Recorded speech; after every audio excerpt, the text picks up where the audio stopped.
Shalom and welcome back to Israel with Aline. Did you know that the old city of Jerusalem is divided into 4 parts and that one of them is not accessible to the public? That's right. But today we're going to walk all around Jerusalem, explore the Muslim, Christian, Jewish, and Armenian sides, and even the areas where entry is forbidden. Join us on an adventure in Jerusalem like you've never seen before. So, if you're ready, let's get started.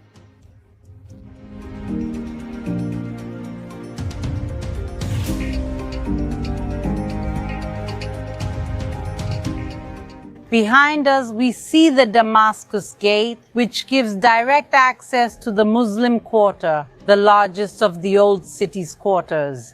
Let's go in now and start discovering it. Come with me. Gate, Damascus, Damascus Gate, Damascus Gate.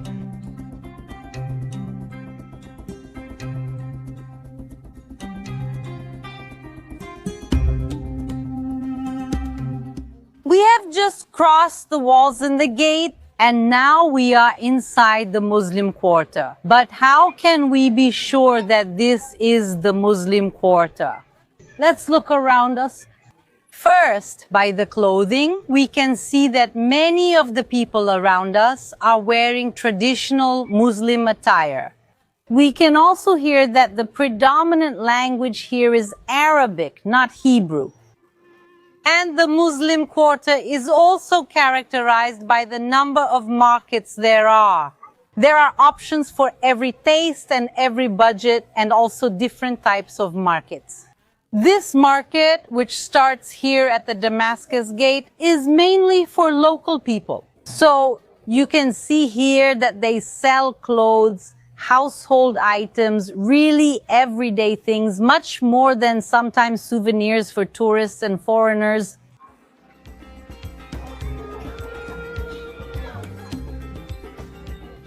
The old city of Jerusalem, everything inside the walls is only 1 square kilometer, and in this 1 kilometer, more than 30,000 people live. There are schools, health clinics, and nursing homes here. This isn't just a tourist spot, this is it. This is a vibrant part of the city. It's an integral part of Jerusalem as a whole, and also a city full of life and people.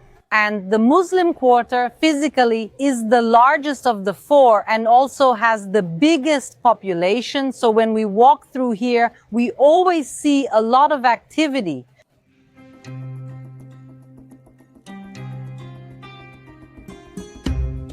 We kept walking through the Muslim quarter and suddenly we came across this sign. The name of this street here is Via Dolorosa, Via Dolorosa. It's the path that Jesus took carrying the cross from the moment of his trial, condemnation and scourging, which happened a few meters in this direction. And along the entire path of the Via Dolorosa, he carries the cross to the place of his crucifixion, burial, and then resurrection. But what is one of the most important paths in the Christian world doing here in the middle of the neighborhood, the Muslim neighborhood? This is the reality of Israel. This neighborhood is not only Muslim. When we say that this is the Muslim neighborhood, we mean that most of the people who live, reside, and work here are Muslims. And they really shape the character of the neighborhood. But just as there is a mosque on one side, this building here is also a church. How are we going to walk in the Christian neighborhood and see mosques in the Jewish neighborhood too? There's a mix between the neighborhoods. There's not a line on the ground that says, up to here are the Jews, up to here are the Christians. No. Everyone, yes, can live, work, and be in any of the neighborhoods, but there are neighborhoods with a majority, and that's why here in the neighborhood it's mostly Muslim, yes. There are some places that are more sacred, more important in the history of Christianity and also of Jesus, like the Via Dolorosa. Music.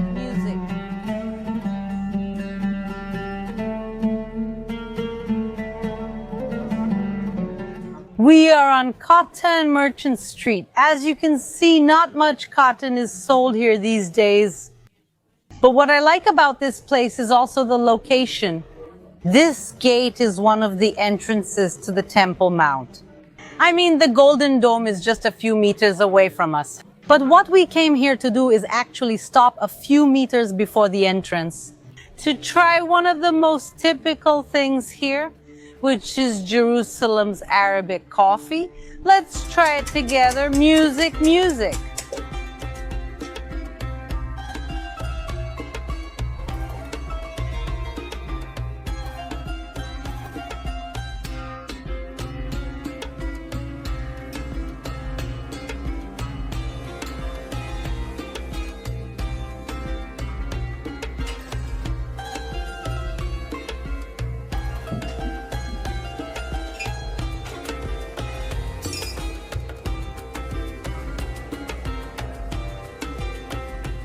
Our coffee has arrived, guys. Music. And it's a really strong coffee because this coffee is very strong.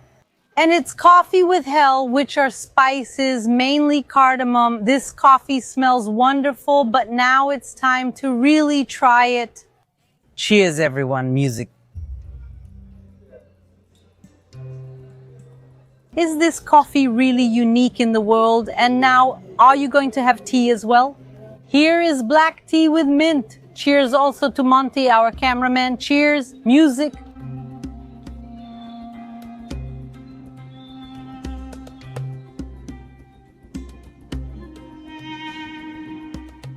Over there in the background, we can already see the entrance to a tunnel, and on the other side, at the exit of the tunnel, the Jewish quarter begins. Where are we going now? Let's go. Music.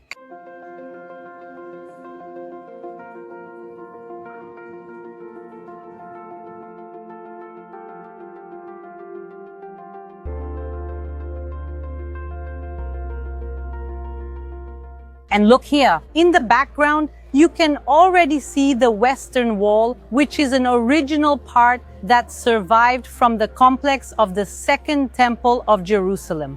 A place, biblically speaking, that is very important, a place of faith for both Jews and Christians, even to this day. And one of the busiest places here in the Jewish quarter, which we are now going to start discovering together. Music. The Western Wall is a place of prayer and connection with God.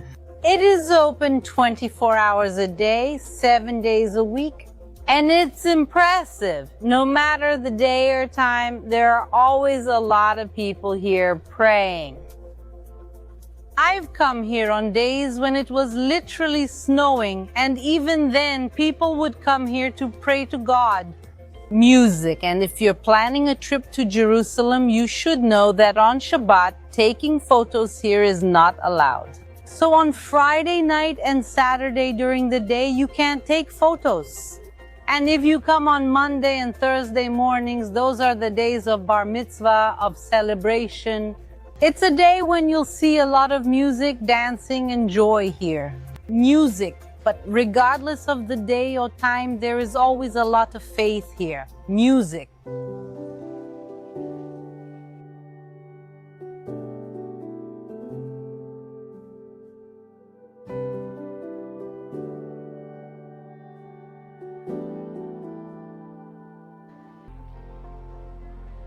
Jerusalem was founded about 3,800 years ago. However, there is something a little strange, something different here in the Jewish quarter. If we look at the buildings around us, most of them are modern buildings from 50, 60 years ago. How is it that in such an ancient city in this area, almost the entire Jewish quarter, the buildings are new? And the answer is a very difficult one. Because in 1948, when Israel declared its independence, all the neighboring countries declared war, including Jordan. And Jordan invaded a large part of the territory, including Jerusalem and the old city of Jerusalem and the Jordanian army. When they enter the Jewish quarter, they start to destroy and blow up the neighborhood. Historic buildings, centuries old, millennia old, synagogues, people's homes, everything was destroyed. A large part of the Jewish quarter was simply devastated. And not only that, the Jordanian army occupied the old city of Jerusalem, the entire old city of Jerusalem, for 19 years. And that's why finally, in 1967, when the Jews were allowed to return to the Jewish quarter, they found the neighborhood in ruins.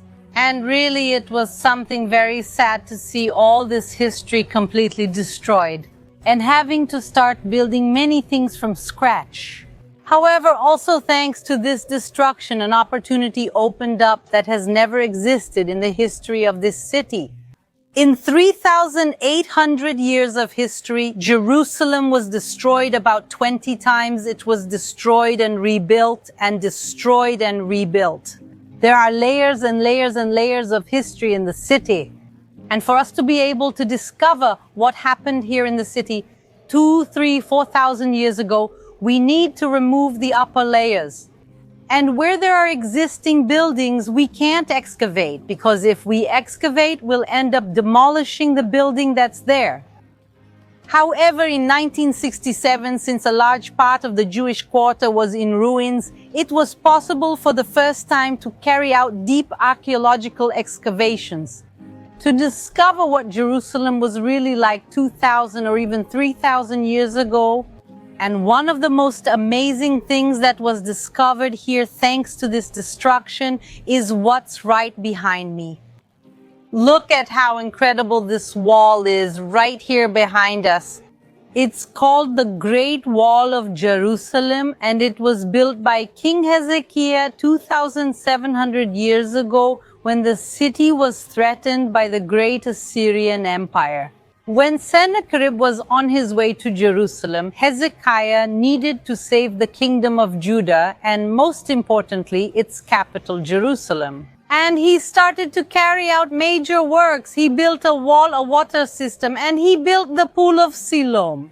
And all of this is recorded in the Bible, all these great constructions. The prophet Isaiah even tells us that part of the city's houses had to be dismantled to build this wall. Why? Because the city didn't have a wall and it kept expanding, expanding, expanding. And with the little time Hezekiah had, he didn't have the time or money to build a big wall that would include all the houses in the city. And that's why he preferred to build a smaller wall going over the houses in the city, but a wider, taller, more protected wall, so that not all of Jerusalem would be saved, but at least a part of it. Everything, as I said, is reported in the Bible, and everything exactly as it was found here. This wall fits exactly with the description in the Bible. You can see the houses that were destroyed and dismantled to build this wall. However, in the end, this wall wasn't even necessary because God sent an angel who killed 185,000 Assyrian soldiers in a single night while they were still outside the walls. And so Jerusalem and Judah are saved.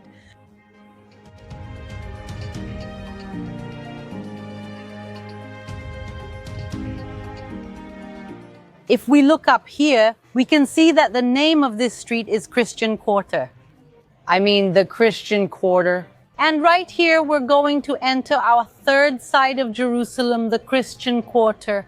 Come with me. Notice these stones we're walking on now. They're really big. Some of them are even polished from so many people walking over them, and some are broken. These stones are original from the Roman period. We're walking among historic and biblical buildings. And suddenly we walk on original pieces of the floor. What happens? We mentioned earlier that the city is like a layer cake, and the Roman period layer is further down. However, when the city hall did some work in 1977 to restore this floor, they found the oldest one underneath and raised it up to today's level. So, walk with me through almost 2,000 years of history. Within 1 kilometer of the old city of Jerusalem, there are no less than 49 churches spread across all four sides, across the four quarters. But of course, the quarter with the highest concentration of churches is here, the Christian quarter. And this quarter represents all Christians, everyone who believes in Jesus Christ. And there are different denominations, Christian groups here inside. An example is this beautiful church that's here behind us. This is a German Lutheran evangelical church. I mean, here they have services every week in the German language. In the middle of Israel, there are authors. Church. This is the Church of the Holy Sepulchre, one of the first 4 churches in all the Holy Land, and also one of the most important. It is nowadays the center, the heart of the Christian quarter. And as you can see here by the amount of construction materials around me, this church is under restoration. Nothing new is being built, but the restoration is due to the age of the church. It really needed a lot of work, and for several years now it has been like this, and each time a different part is actually under maintenance. Baja restoration. The Church of the Holy Sepulchre is one of the most well-known in the whole world. But here, right next to it, there's a small and hidden church that most people have never heard of.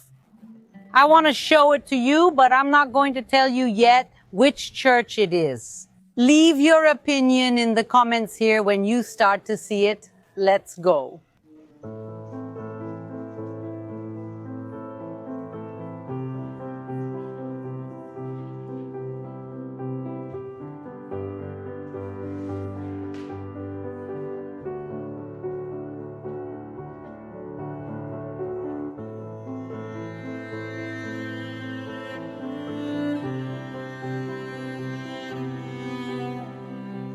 We are now inside the Ethiopian church, one of the oldest Christian congregations in the world, and Ethiopia and Israel have been connected since the Old Testament.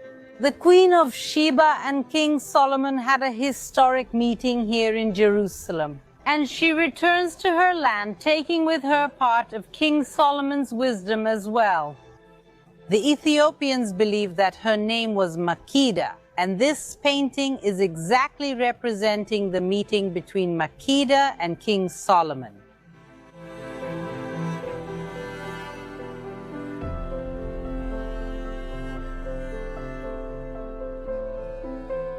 We are in Jerusalem, inside the state of Israel, but what flag is this?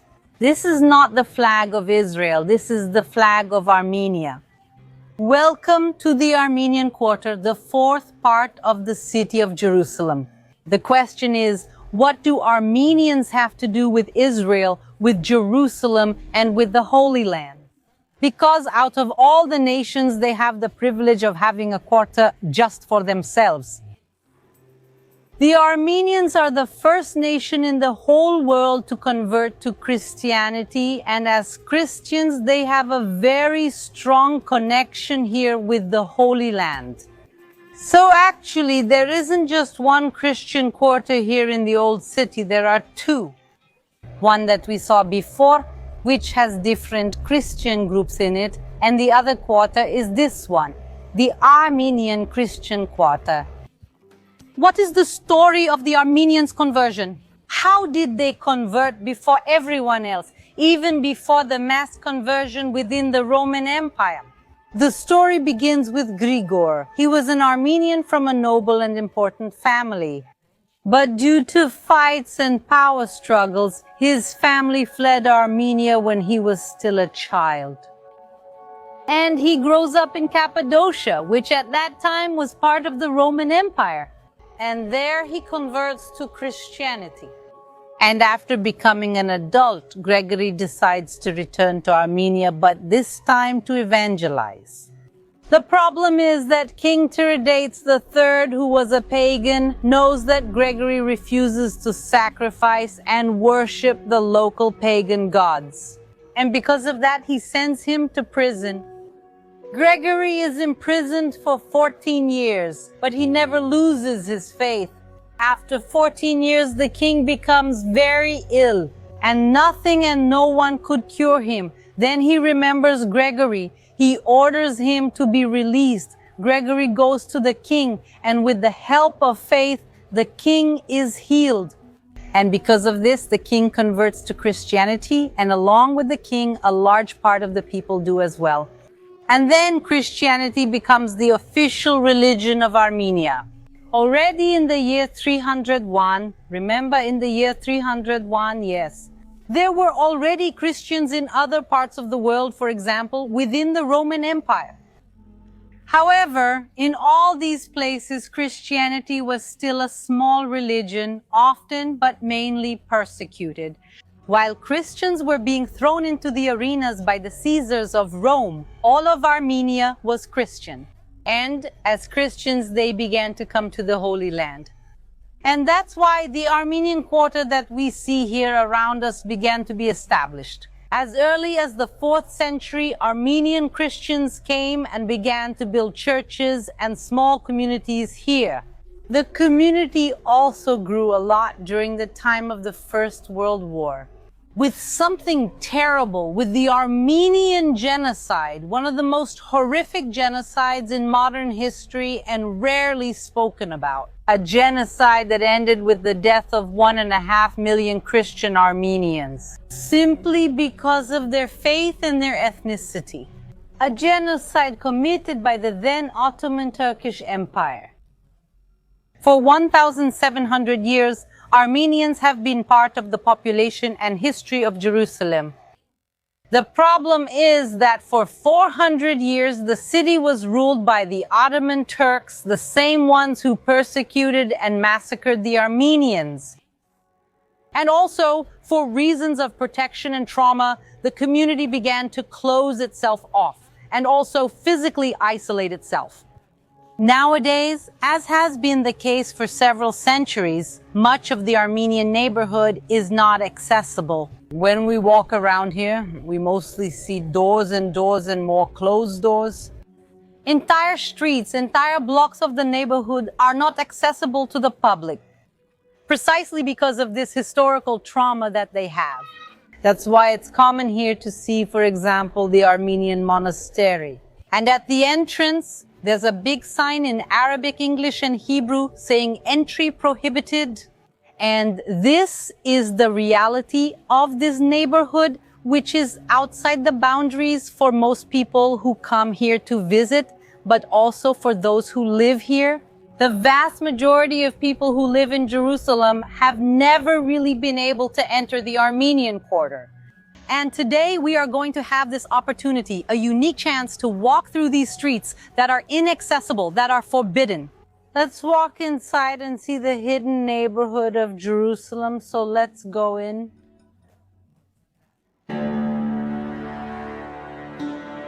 Through this small path, we have access to the central part of the Armenian quarter, which is the smallest of the 4 parts of Jerusalem, making up 14% of the entire old city.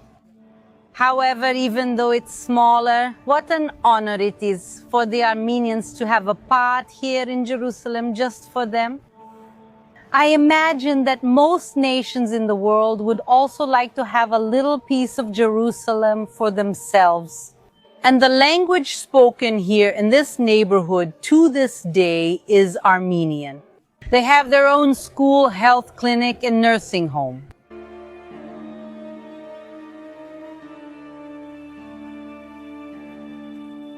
Another interesting thing is that the doors here in general are quite low because the neighborhood is so old that people back then were a bit shorter. And the neighborhood is built around the Church of St. James. And according to ancient Christian tradition, James the Just was buried at this site. The Bible also calls him James, the brother of the Lord, as we can see in the verses that are now on the screen. He became the main leader of the church in Jerusalem, being recognized by Paul as one of the pillars. He was the one who presided over the Council of Jerusalem and made fundamental decisions in the early years of the church. And here in Jerusalem, he also meets his death. The historian Flavius Josephus reports that Thiago was condemned and executed in the year 62 AD, and he was buried in Jerusalem. And as we mentioned, ancient tradition says that it was here where the Armenian quarter is located today. And now we will have the privilege of entering the Church of the Archangels and attending the Armenian worship. And according to Armenian tradition, it is in this place that we are about to enter. It was the house of the high priest Annas, the father-in-law of Caiaphas, who was also involved in the death of Jesus. And right in this place, with such a dark past, it was transformed into a place of faith and prayer by the Armenians.